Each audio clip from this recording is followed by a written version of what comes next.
Silav şev baş evar baş hevanno hêvidarim herkes baş he çend nûçeyên ku mamede kirine dixwazim ji we re pêşkeş bikim çend nûçeyên deqeya dawî ê lezgîn hene. AKP di dawî de dest danî ser televizyona muhalîf Tele1 dibêjin. Yek ji televizyonên ku herî zêde dihate temaşekirin li Bakurê Kurdistanê li Tirkiye bi zimanê Tirkî weşanê dike hê jî dike lê AKP dest danî vê ser kanala muhalîf.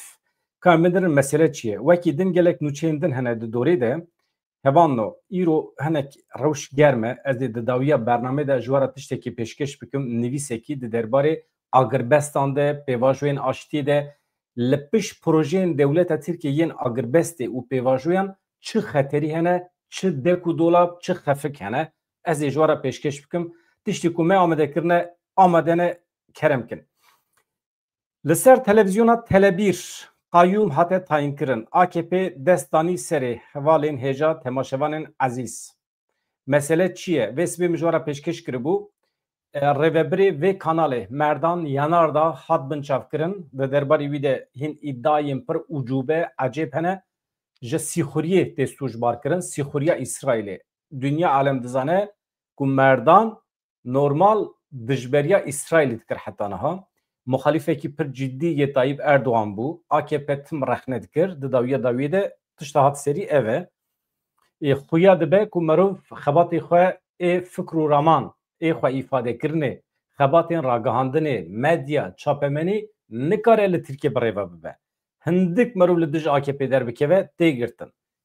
Di çarçoveya lêpirsîna sîxuriyê ya ku serdozgeriya Komarê ya Stenbolê dimeşîne bi biryara dadgehê ya fona sîgorteyan ya mevduatê ya tasarrufê tê gotin yani TMSF yani hûn bibêjin AKP feq nake wekî qayyum li ser televizyona Tele1 hate tayin kirin.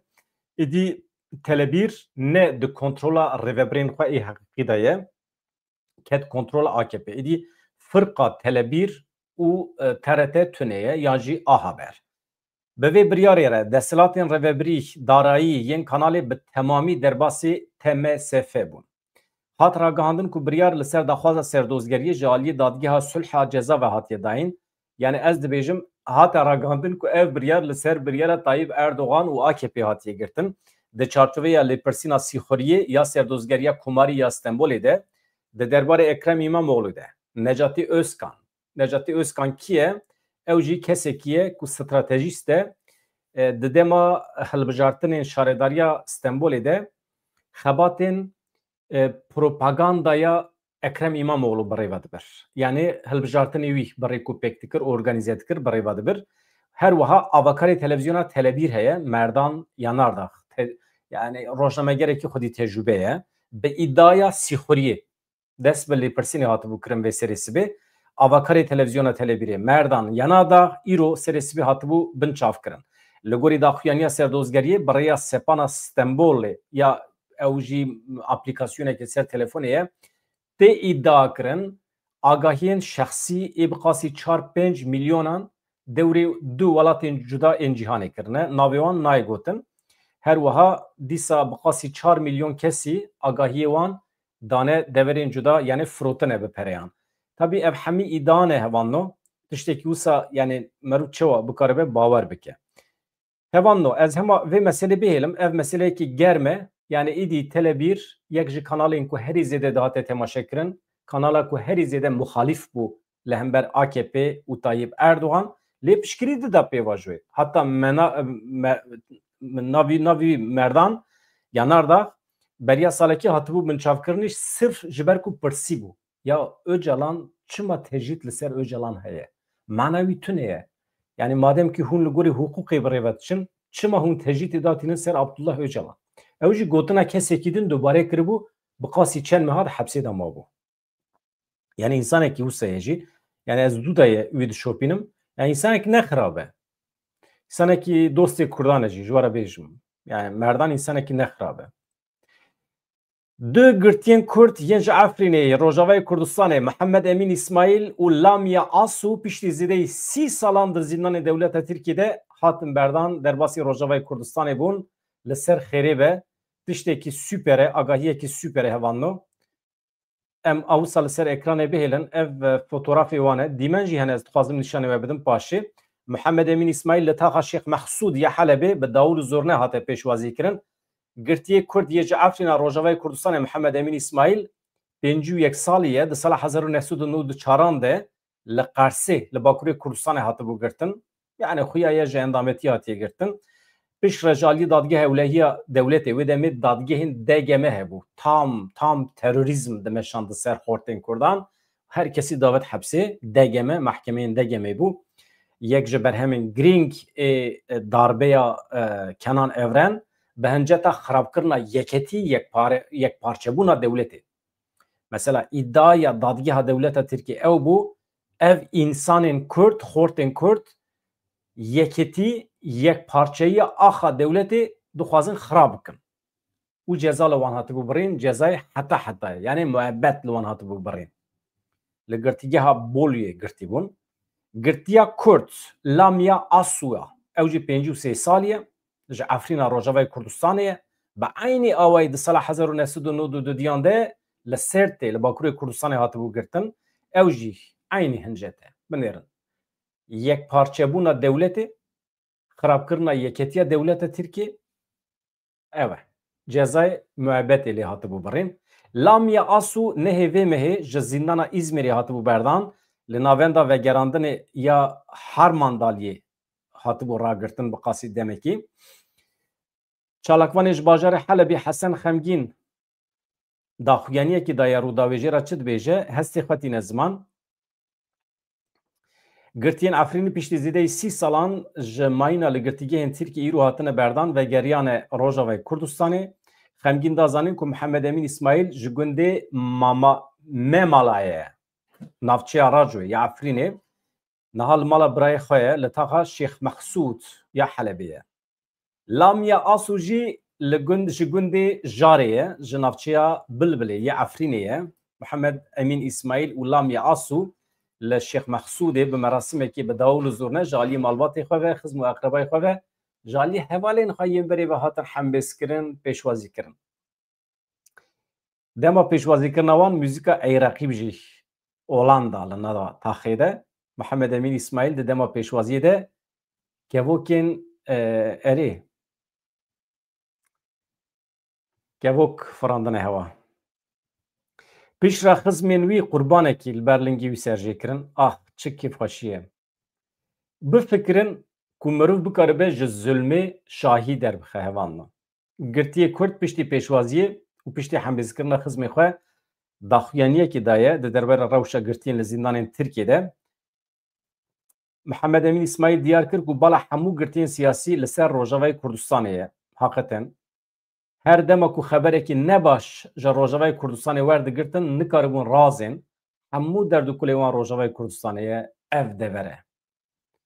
Her wiha eşkere kir ku li girtîgeha ku ew jî hatiye berdan bi qasî 108 girtiyên ku rewşa wî aynen weke ya wî ne yani 30 salan cezayê zîndanê li wan hatiye birîn müebbet li wan hatiye birîn dibêje 108 însan aynen di rewşa me dane hemiyan jî got gelek silavê me li Rojavayê Kurdistanê bike çavê me hemiyan ronî dibêjin bila tiştekî bi wê derê ne dibêje Rojavayê Kurdistanê nûra çavê me ye muheqqeq çi dibe bila bibe Rojavayê Kurdistanê dibe were parastin hevanna. Ev meselekî mühim e wekî din hevanno tiştekî din heye dixwazim ji we re pêşkêş bikim ev jî binêrin li deverekî dünyayê tişta ku sûç be li deverekî din a dünyayê dibe sedemê rûmetê merû jê haqiqeten serbilind e binêre ji we re çi dibêjim hevanna deng baş e her tişt baş e tekûz e dengê min tê we binivîsînin ji kerema xwe re ji ber ku ez canan di şikê da me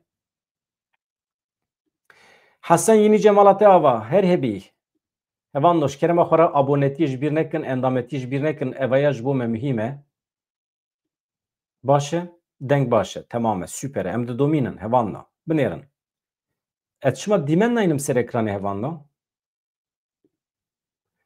dîmen jî bînim ser ekranê ji bo baştir be süper dîmen hene binêrin ez behsa çi dikim ez behsa van her sî lehengê me dikim melek melekin melek Bajarê Fabriano yê Îtalyayê mafê welatîbûna Rûmetê da sê jinên çalakvan ên Îran û Rojhilatê Kurdistanê. Her sê jinên çalakvan niha li Îranê di girtîgehê de ne cezayê darvekirinê li wan hatiye berên. Pexşan Ezîzî, Werîşe Muradî, Şerîfe Mihemedî. Ji aliyê bajarê Fabrianoyê mafê welatîbûna Rûmetê wergirtin. Pexşan Ezîzî, Werîşe Muradî ji Rojhilatê Kurdistanê ne piştî şoreşa Jîna Emînî ya li Îranê û Rojhilatê Kurdistanê wê demê hatibûn girtin.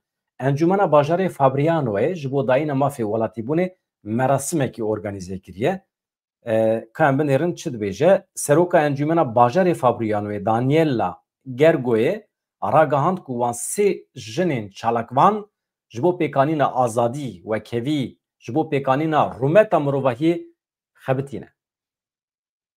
Binêrin. Jinên çalakvan xwestine azadî, wekevî, rûmeta mirovahiyê pêk bîne. Yani faaliyetê wan tê vê manê li İtalyayê. Ama aynî faaliyetê wan ve sebebê mirina wan. Danielay her wiha teqes kir ku dayîna mafê welatîbûna Rûmetê ne tenê rizgarkirina li wan e, ne tenê hurmeta ji bo wan e, belkî rêzgirtina li nirxê jiyanê, hurmeta ji bo rûmeta mirovahiyê ye. Pexşan Ezîzî ji Mihabadê ye, di sala 2023 de piştî vegera ji Başûrê Kurdistanê li Tehranê hatibû binçavkirin. Pexşan Ezîzî lêkolînereke civakî ye, di dema şerê Daişê de li Başûrê Kurdistanê, li Rojavayê Kurdistanê alîkariya mağdur û koçberan kiribû. Dadgeha Tehranê bi sûcbariya çalakiya çekdarî ya li dijî desthilatê Îranê cezayê darvekirinê lê birî. Cezayê wê hatiye erêkirin jî. Werîşe Muradî jî di tebaxa 2023 de dîsa li ser rêya dinavbera Kîrmanşan û Sineyê de hatibû binçavkirin. Werîşe ji Sineyê çalakvana siyasî bi tohmeta çalakiya çekdarî li dijî hikûmeta Îranê bi cezayê darvekirinê hatiye mehkûm kirin. Binêrin dewleta Îranê dewletekî çiqas despot e.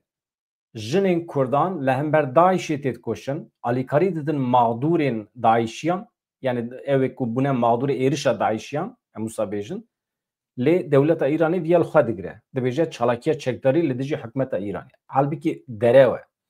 Şerîfe Mihemedî jî ji bajarê Reştê ê Bakurê Îranê ye, çalakvaneke warê karkeran e. Ew jî di sala 2023 de bi sûcbariya pêwendiya bi baskekî komeleya şoreşker ya zehmetkeşan cezayê darvekirinê lê hatiye birîn. Sê jinên ku îro li ber sêdarê ne. Li İtalya mafê welatîbûnê dane wan, hem jî mafê welatîbûna Rûmetê. Dadgeha Dîwana Bilind ya Dadweriya Îranê cezayê Şerîfeyê betal kir lê ew hê jî di girtîgehê de ye. Li aliyê din encûmena bajarê Floransa ya İtalya jî sibata 2025 ji biryar dabû mafê welatîbûnê bide wan her sê jinên çalakvan. Di vê navberê de hevalno bînin bîra we dewleta Îranê di neh mehên pêşiyê sala 2025 de nêzîkî 1375 girtî darvekirine. Tam wekî encama şer. Ha mirov di şer de were kuştin ew qasa însan, herin binêrin li deverekî nava şer de ew qas însan nehatine kuştin. Dewleta Îranê bi hemwalatiyê xwe re di nava şer de ye. Dewleta ew xwesa despot. Çetên dewleta Tirkiye hevanno li bavê zarokekî qetil kirin. Li gundewarê Rojhilatê Helebê zarokek bi destê çeteyên dewleta Tirkiye dagirker hate qetil kirin.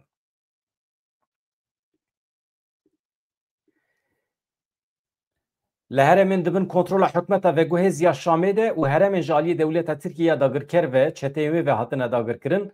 Stûçên revandinê, qetilkirinê didomin. Îro jî li gundewarê bajarê Babê ya Rojhilatê Helebê di navbera şêniyan û endamên ku dewriye digeriyan pevçûn derket di encamê de guleyekî li zarokekî ket jiyana xwe ji dest da. Şêniyê wê derê dîmencê kişandina qet naxwazim nîşanê we bidim. Yani di dîmen de ew çete û millet behev ketine. Çalakvanê Sûriyeyî ev dîmen belav kirine.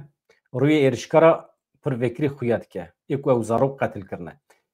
Li Stenbolê neh ciwan hatin binçavkirin hevanno. Li Stenbolê bi sermalan da hate girtin. AKP da vêje sermalan bi giranî zarokên Kurdan e. Keçûxortên Kurdan e. Neh ciwanên endamê Meclîsa Ciwanên Demokratîk hatin binçavkirin. suçmuş yantune tenej bo çaviyan bitirsinin. Bi ser girtina wan de dixwazin tamam civakî bitirsînin ji bo keserî raneke ji bo muhalefet çênebe.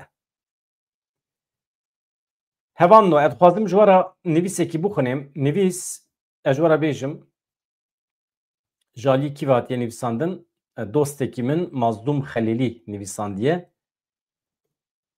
Ez dixwazim yani yani ji wara rica dikim di vê manê de dibêjim.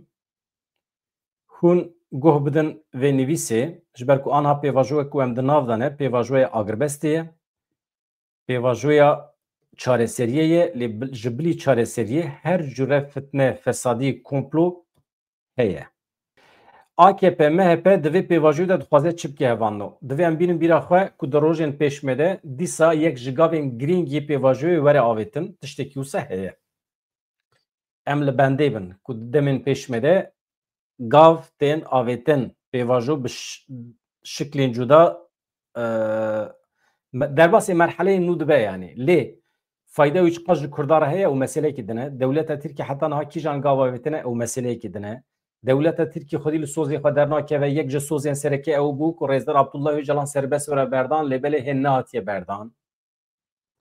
Dewleta Tirkiye hêjî di rû tevdigere jaliyek ve Kurdan dixapîne dibin navê pêvajoyê de jaliyê din ve jî amedekariya operasyonan dike.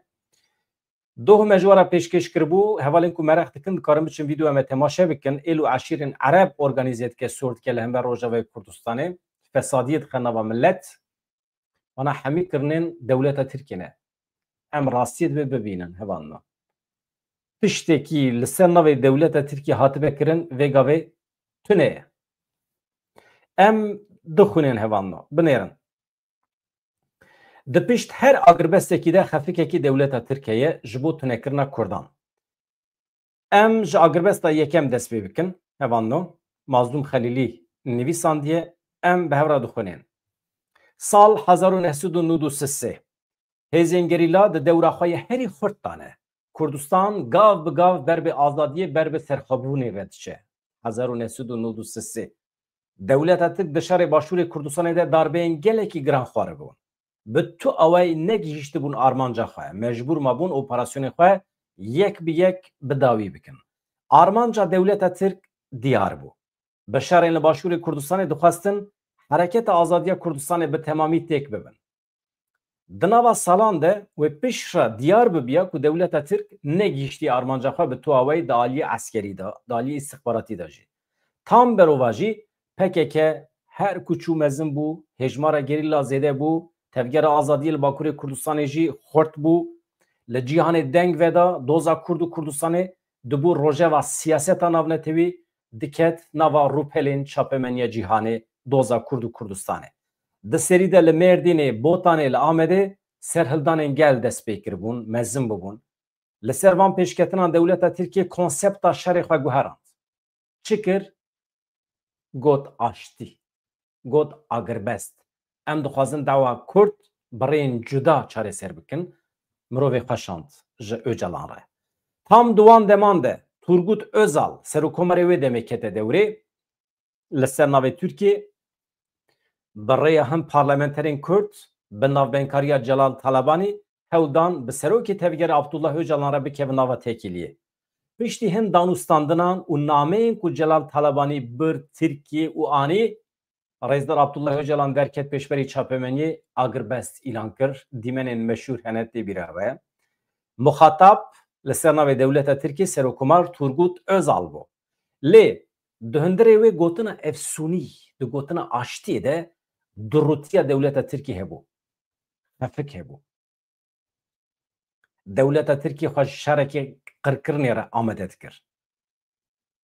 Gelek çekên pêşketî balafirên şer weke F-16, Kobra, Skorsky, tank bi sîstema lazerê hemî bi dest xistin. Gelekî wan ji Almanya kirîbûn.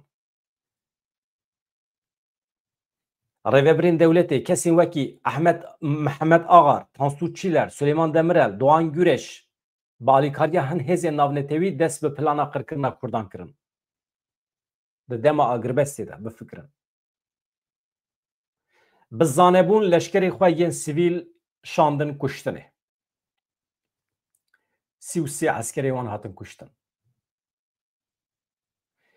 به فرمانداریا شمدین ساکک بولی شمدین ساکک دبیجه متعلیمات جدوره کدین گرتیان پاشی درکت هولی که حقیقتا دولت ترکیه عسکری خواهی بیچک به زانبون شاندیه جبو ورن کشتن جبو که ایرشه که نور زمین آمده بکن جبو که اگر بس تک بچه جبر که خواه آمده کرن پیشتی تکشونا اگر بس هواندو دست بکرن یک به یک گند شوتاندن گند والا کرن بخاصی 5000 گندین باکور کردستان هاتن والا کرن شنی وان گندان مجبور مان کوچی دروی ولد بکن قسمه کی وان چون مخموری نینووای قسمه کی وان درباسی İzmir'i بون چون مرسینی ادنه چوکورووای استانبولی پریشان بون قسمه کی وان درباسی اروپای بون کوشبریه بر به اروپای و دمی پر زده بو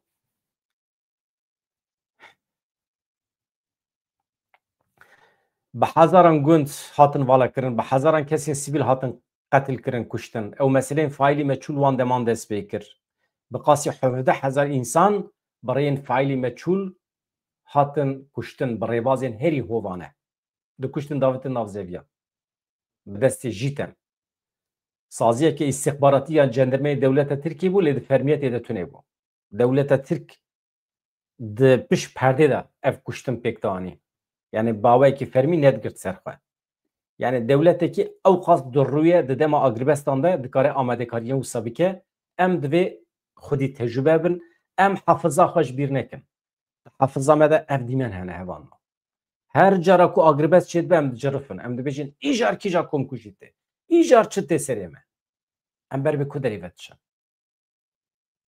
dijminê rast rûyê xwe rast dema nîşanê me dide wê demê em kêfxweş dibin وقتی که دشمن دکه نوا خفکان فتنه فسادی پیلانان چه دکه دبن ناوی گوتنین پیروز دبن ناوی آشتی آگربستی ده وی دمی ام ترسن هباننا لیدی ساجی تشتا کو مل سر پیا دگره مفتاریا مه ام حقن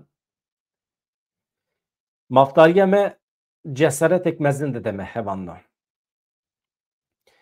نها چی بو هباننا به هزاران گند هاتن والا کرن به هزاران کسی سیویل هاتن قتل کرن سروکماری ودمی تورگوت özal هات کشتن باوی کی شبهه زهیر دانه جاره دانه به هزاران مروان جانه خدان آگربستا دویمین چی بو پاشه کنگی سال 1995 دیسا لسر دلخوازی دولت ترکیه هات دست بیکرن دولت نگیشتی بو آرمانجا خواه کتبو نوا هندکو دولابه نو پکی کجی خواه جگوهرینه که بنگهین را آمدت کرده دمه دو کنگره خواه پنجمین ده دخواست مسوگری بکه گوهرین خواه بگین داویه ترکان ایریشه که بناوه چلیک لدجی باشور کردستانه لحرما گریلا دان دست بیکرن به هزاران هزین تایبت جدورین جدا این ترکیانین همی عسکرین بپره بو پرورده کرن همی جی چافسوری بون ایریشه سر گریلا کرن وانا askerin profesyonel bun. Binirin, li Türkiye sistema askeri unzanın. Berê çûn salek sal û nîv askerê dikirin ve digeriya malê xwe. Wana zarokên Anadoliyê bûn ji şerf hamle dikirin. Paşê hêzên taybet ava kirin. Tîmên taybet ew ketin nava şer, xwe hazir kirin û çûn ketin başûrê Kurdistanê. Canan bi 6 mehan diman, salek diman û ew jî bi şeklê gerîla şer dikirin. Yani به مهان دکاربون لسری چی بسکن یعنی به شکلی با آوای گریلا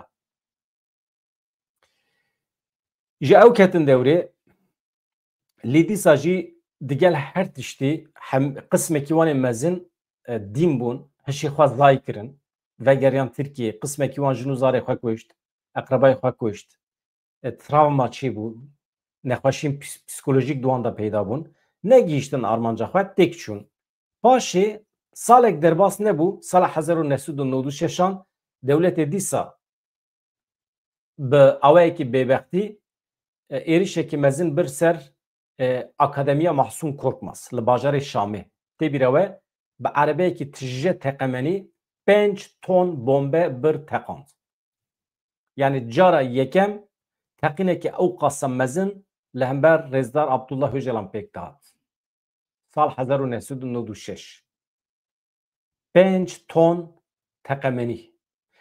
İjar ew hêzên jîtem ew hêzên dizî ê di nava dewletê de ku ez behs dikim wan ew kamyon tijêkirin birin teqandin di berdêla wê de tabii bi talimata Tansuçîler Serokwezîra wê demê pêkanîn lê bi ser neket. Yani bi vê suîqastê plan kiribûn ku Öcalan imha bikin lê ev suîqas bi ser neket. Başê em tên diçin sal dibe 1998 hevanno agirbesta sêyemîn çêdibe. Dewleta Tirk dîsa ketibû nava Deko Dolaban xeberekî birêk kirin dîsa ji Abdullah Öcalan re gotin eger agirbest dest pê bike em amade ne pirsgirêkê çareser bikin. Dîsa agirbest hate ragandin lê em hemû dizanin ku bi komployekî navnetêwî bidawî bû Öcalan wê demê dîl hate girtin piştî bêbextiya welatên Ewropayê û Amerîkayê li Ewropayê ew xwase geriya wê demê jî em di nava meseleyên ragihandinê de bûn di medyayê de bûn em bûn şahit wan rojan dema Öcalan hat Romayê em di medyayê de bûn rojane saet bi saet me dişopand heta wextê ku ji Kenya hat revandin me nûçe pêşkêş kir erî ji vera bêjim yani nûçeya yekem ya revandina wî ye ji Kenyayê mixabûn bû para min nîvê şevê saet 11 şevê bû haya me jî çîbû ku hatiye revandin yani rêxistinê îlan kir ku êdî tekîliya wî tekîliya rêxistinê bi Öcalan re nemaye hatiye revandin yani wê demê saet 11 şevê bû îlan kirin serê sibê heftê sibê hate bihîstin. Welhasil tişta ku vê derê em dixwazin bêjin xefikên dewleta Tirkiye li pêşiya Kurdan dema ku agirbest îlan dikin dema ku dest bi pêvajoya aştî dikin tim tirs û xofekî dikeve dilê milletê Kurd. Hevanna erê agirbest hat ragihandin dewleta Tirk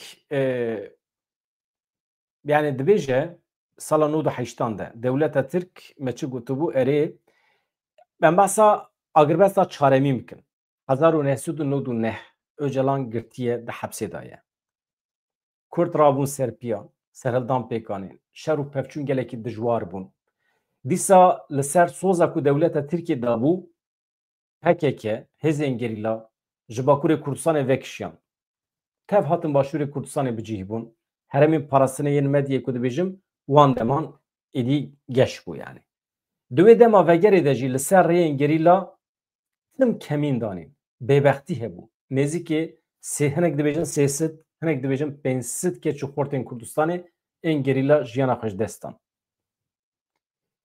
Başê PKK jî xwe guherand, ji nûva dest bi 15 tebaxê kir. Yekê hezîrana 2004 bû eger baş were bîra min yan jî 2006 bû. Pêngaveke nû ya şer da dest pê kirin û heta roja îro jî ew şer e didome hevanno. Sal bû 2008. Dewleta Tirkiye li zapê têk çû. Gerîlayên Azadiya Kurdistanê heremeke mezin kontrol dikirin. Konsepta şerê dewleta Tirkiye pûş bû wê demê jî dîsa kete nava aynî lîstûka aştiyê. Binêrin. Têgeha herî pîroz aştî li hevatin dewleta Tirkiye dîsa ket navê sal çû heta 2013. Yani dîsa ew konsepta şerê dewleta Tirkiye pûş bû yani. Sal bû 2013 hevanno. Dema Oslo'ya dest pê kir. Agirbest dîsa hate îlan kirin. Lê dîsa bêbextiyekî pir mezin çêbû. Komkujiya Parîsê pêk hat. Milîtana efsanevî ya Kurd Sakîne Cansız bi tevî hevalê xwe re li Parîsê hatin qetil kirin. Bi destê Mîta Tirk. Dewleta Fransa her çend bawekî eşkere beyan neke jî ve neke jî mesele ji aliyê Mîta Tirk ve hate kirin ji xwe li xwe mikur hatin jî. Di vê demê de hevanno dewletê teknîka şerekê nû derxist pêş. Sîha, îha ew balafirên ku îro di şer de pir bi bandorin balafirên bê mirov bombebar dikin û dişînin hem îstixbarat kom dike û hem jî bombe dikare bibarîne. Artêşa Tirk xwe nû kir. Ew balafir xistin dewrê. Wê demê hêzên gerîla gelek zehmetî kişandin. Rast e. Yani dewleta Tirkiye artêşa xwe nû kir. Erê. Yani leşkerên bi pere û çeteyan jî amade kir. Bi van derketina Sîha û îha ra. kalekol avakirin nabêjim qereqol kalekol ew qereqolên ku bi bêtonên zexm ava dikin bi kevirên wisa mezin ava dikin yani tesîra bombelê nabe li serê çiyayên Kurdistanê jî kalekol avakirin li serê kaniya Rihayê wê demê du polîsên xwe dan kuştin kirin hincet bi xwe dan kuştin kirin hincet li dijî Kurdan şerê hebûn û tunebûnê dest pê kir hevandan.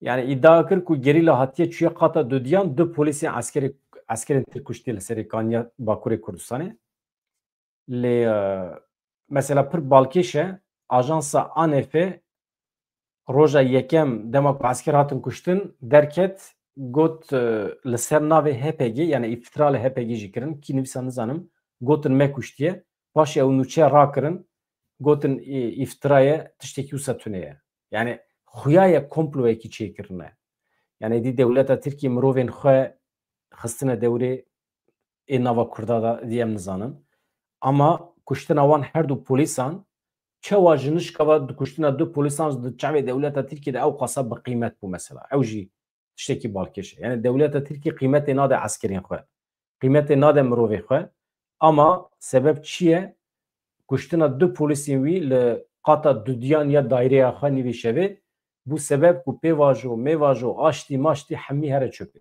mesela hemî têk birin çima ez van tiştana ji wara dibêjim hevalno çima vê nivîsiyê dixwînim dixwazim nifşa nû hayedar be ji meseleyan em di nava pêvajoyekê çewa dane dewleta Tirkiye nas bikin sibê du sibê tiştekî hat serê Rojavayê Kurdistanê nebêjin a me nizanî bû sibê du sibê dewleta Tirkiye operasyonekê berfireh pêk anî li hember herêmê Palestînê yê medyayê li hember Başûrê Kurdistanê nebêjin a me nizanî bû me nizanî bû dewlet wisa ye tiştek wisa tune ye em zanin dewleta Tirkiye çi ye Kurd di çavê dewleta Tirkiyê de çi ye em dizanin hevanno binêrin polîsê xwe da kuştin kir hincet li dijî Kurdan şerekî pir mezindan dest pê kirin paşê çêkirin berê Daişê dan ser Kurdan birin Şengalê birin Kobanê Daîş zarokên Kurdan zindî zindî dan şewitandin bi destê wan paşê jî dewletê dest bi xirabkirina bajaran kir dest bi koçberiya Kurdan kir Kurd qirk kirin li wan bajaran di jêrzemînan de zarokê me bi saxî şewitandin zindan tije kirin Selhedîn Demirtaş figen yüksek dax jî di nav de hevserokên HDP wê demê dê hezaran Kurd dîl hatin girtin kevir li ser kevir nehîştin bajarê me stûr di serî da bajarên kevnare hê jî xirab bûye hesen kev dibinê avê de hîştin ew jî perçeyekî şer e bi sed hezaran Kurd koçber bûn zarok jin kal hatin kuştin taybetana cenazî wî li Erdê ma ewladên me yên gerîla piş erebeya kaş kirin merû çawa ji bîr bike vana hemî not bikin bikin hefiza dewleta xwe nas bikin em bi kîra didin distînin em bi kîra di dansê dane di dêlanê de dibe em nas bikin erê yani tiştên pir xirab anî serê me anî serê milletê me hevan niha rewş çi ye mesela dîsa xuya ye hem li hundir hem li derva di tengasiyê de ye dewleta Tirk tehdîta İsraîlî dibîne li ser xwe çareserî dîsa di wê gotina efsûnî de ye aştî çareserî di wê gotinê de digerin dîsa çûn xavetin ber bextê Abdullah Öcalan di ser agribestî û pêvajoyê re tam salekî derbas bîye îro tevgera Kurd niyeta xwe ya pakheta niha nîşan daye gavên gelekî dîrokî avêtin xwe fesehkirin jî di nav da şewitandina çekan jî di nav da di rojên pêşme de jî çi dibe em hê jî texmîn dikin lê em baş nizanin lê heta niha dewleta Tirkiye bi qasî misqalê zerre gavekî navêtiye ne ji xwe ne ji siyaseta xwe tu tavîz nedaye tu heqekî netewiyê gelê Kurd qebûl nekiriye nas nekiriye yani mesela tu xetayê xwe tu sûçekî xwe ê li hemerî Kurdan jî qebûl nekiriye ne çûye li derekî çok nedaye ji Kurdara negotiye ya sed sal e min hûn înkar kirin min mala we xirab kir ya ez niha di pêvajoyekî de me min efû bikin tiştekî wisa jî negotiye dixwazim tenê bi tiştên piçûk mafên şexsî Kurdan bixapînin mesela carnan hevanno sûçên ku kirine dewleta Tirk sûçê ku kiriye dema sererast dike weke maf nîşanê me dide mesela dê hezar insana digire da vêje hepsê normal heqî tune ba vêje hepsê van insana dema berdide مینا کو حق تدابه یا تحقیم نده کی ده سوچ خود تلافی کریه تو چما حق من و سوچ خود چما دخیناف هف مثلا حق من ناده سوچ خود تلافی که وکی حق من نشان داده مثلا تجید تاتینه سر جلان و یا سوچ نورمال تجید دانینا سر انسانگی سوچه تجید رات که مینا کو ماف دابه مینا لطف هشکشیمت که ام جید خواپن ام دجون وا دولت وای گاوه کی آوید تجید را کرد یا گاوک ماوک ناویتیه نورمال دوی وسابه مثلا نورمال آنها لگوری بریارین دادگاه مافی مروان یا اروپای سلحدین نمیرتاش عبدالله öcalan دویل در وابن مافی هیوی هیل سروی هوانو از به نویسی تیرم داوی بنرن yani آنها مافی می نتوی به تمامیش بیر کرنه آنها چیدکن هند بینم و مخواه شاهدن طایب اردوغان حکام فیدان اوی دن هیه اوی سروکی میته İbrahim Kalın دچن ولاد بو ولاد دیگرن دری دیگرن دخوازن چکی نو سلاح نو بدست بخن تنیج بو قرکرنا کردان دولت ترکیه تنی کردان لسر خو تهدید تبینه YPG YPJ قصده دوی خواد کن هم اون نها دپش پرده ده چه لیستوک چه خفو کنه چه آوا کرنه آنها وکه دفک خفک ما گلو وجاری دخوازن چه بینه سری کردان افجی پرسه منه چوا ام جوان باور بکن دوی روشیده نها مازلوم خلیلی دبیجه تشتی که از دخوازم بوه بدم زانین بر خدانه که دیروکی ایرول پیشیامه کردانه ام خواه جروجن پر گران را دوی اما آماده بکن فرسنده که مزین کتیه دستیمه کردان قسمه که هزین جهانی لپش منه دبی ام وان فرسنده چه دبی بلا ببه بکار بینه دولت ترکیه به همو آلیو خواه لبر تکچونیه نیگه خواه لیقی هل دوشه دولت ترکیه جالی آبوری وجی چکداری وجی پسیکولوژیک وجی طایب اردوغان بخوان کرد سرپیان بمینه یعنی رژیم طایب اردوغان کو 22 سالن ام دخوازن هلوشینن بخوال سرپیان کرد بسکنه ایجا امراد بن ام پشکری دن ام دوجه هنه گیدن بلا سرپیان یعنی پارادوکس هي ده حياتي ده ناكوكيك هي يعني او رژیمکو حتی نها متم خواستی ام هلوشینن ایرو ام دخوازن لسر پیان بگیرن بلکی ده پیواجوی ده ام بگیجن سرکفتنی حال بکی تماما روله اما باوریه ما به کردان هه باوریه ما به تغییر آزادی هه گودکاره هم باوری که چکداری هم به چکداری تکوشی نخواه بدومینه او دوی داری ده شکو گمانه متونه جنیتا تغییر کرد اما شبه متونه ام بحثا دولت ترکیه دکن دولت ترکیه در روی تاکیه tamamen خفق داتینه پیشیا کردان دولت ترک به همو آلیون خوال بر تکچونه yani dibek و ev şansı dawiye ji bo dewleta Tirkiye yani Kurd û Kurmancî hevanno dema ku Tirk dikevin tengasiyê xwedavêjin Berlingê Kurdan pişre xwe ji êrişên bêbext re amade dikin derdê wan bi tenê tunekirina Kurdan e aştî lehvatin aramî aliyê me ê Kurdan ê herî hasas e yani insanekî bi van gotina wextê tê cem e em dibêjin temam em dibêjin temam yani çima çünkü em birçî van têgihane îro her Kurdekî welatparêz barekî giran li ser milîviye em mecbûrin xwe ji her şert û mercî re amade bikin dibêje Mazlûm Xelîlî dostê min nivîsandiye mala te ava Mazlûm herhebî hevanno ez aniha diçim binêrê ya qas wext zû derbas be çil deqe derbas bû çawa derbas bû nizanim min hîn ne binêrin min ne nivîsî we xwendine min ne mesajê we xwendine min ne nûçeyên deqeya dawî temaşe kirine ez nizanim em nava kîjan rewşê dane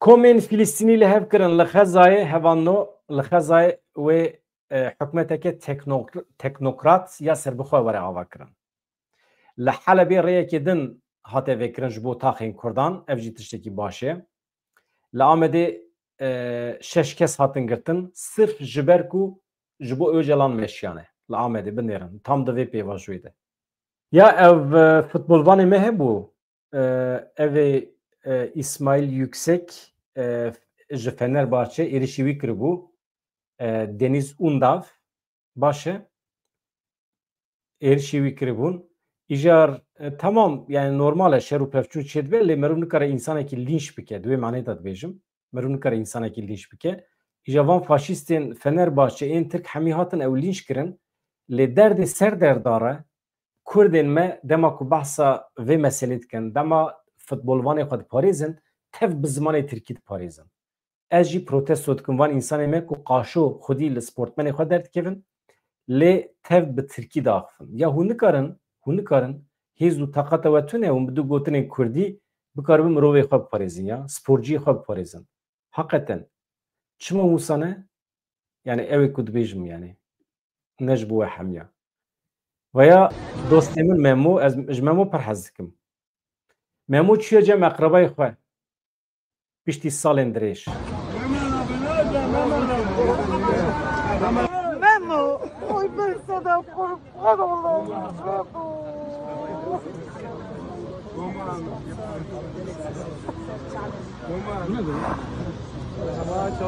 Esma, nereye? Hadi nereye? Hadi. Ahmet, Ahmet de. Yok Ahmet.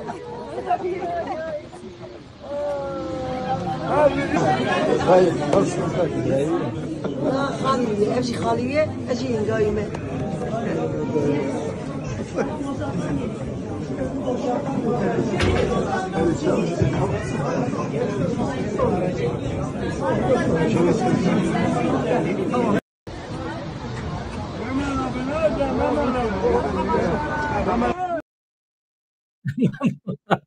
Tamam bes ya Memo çaray çok keyftik ya hayret bir şey piştî salan tamam em jê re serkeftin dixwazim ya Deniz Undav tamam bi Kurdî biparêzin ji kerema xwe re wextê ku hûn Tirkî biparêzin Türkçe konuş çok konuş ez ji we re tiştek bêjim hûn Tirkî bibêjin hûn ji wan re bitin xebera jî kêfa wan tê çünkü slogana wan heye Türkçe konuş çok konuş yani Tirkî biaxife divê min re bide çêran çi dikî bike îja hevalê me dostê me hemî ketine ser wê rê Tirkiye herî narîn daxivin yani ew wexta ku didin pêşxistina Tirkî eger rûnên Kurdî fêr bin bawer bikin ew ê süper YouTube çê bikin bi Kurdî